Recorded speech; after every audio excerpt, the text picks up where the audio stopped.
देखिए साहब, तो हंसी आती ना कभी कभी। मैं तो यही कह रहा हूं कि इन्होंने पिछले 11-12 साल से शीला जी पे आरोप नहीं लगाए। इन्होंने तो शरद पवार पे भी आरोप लगाए थे, इन्होंने तो मुलायम सिंह जी पे भी आरोप लगाए थे। वो दूसरी बात है कि अखिलेश जी से गलबैयां करते घूमते हैं। आज वही शरद पवार इनके लिए सबसे क्लीन कैंडिडेट हो गए हैं। ये तो लालू जी पे भी आरोप लगाया करते थे, आज उनके बेटे के साथ घूम रहे हैं। ये चाहते हैं कि उन लोगों पे जिनको ये सबसे भ्रष्ट माना करते थे, इन्होंने कहा था शरद पवार हिंदुस्तान का सबसे भ्रष्ट नेता है, उनसे कह रहे हैं कि दूसरी पार्टियों को अलग कर दो। तो ये इनकी नैतिकता को तो कभी विश्वास ही नहीं किया जा सकता है। और जहां तक इनके सवालों की बात है, इनके आरोपों की बात है, इनसे कहो प्रूव करो ना, सरकार तो तुम्हारी है। उम्मीदवारी क्या चैलेंजेस है केजरीवाल के सामने, जो सीधा आरोप आप पर है कि संदीप दीक्षित को फंडिंग भाजपा से हो रही है? भाई पूछो इन्हीं से, पूछो कि ये मेरे आरोपों पे इतनी उत्तेजित क्यों हो गई।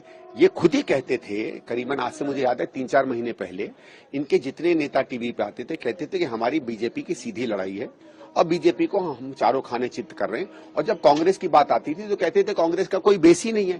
तो अगर कांग्रेस का कोई बेस ही नहीं है तो हमारी बातों से इतने परेशान क्यों हो रहे हैं?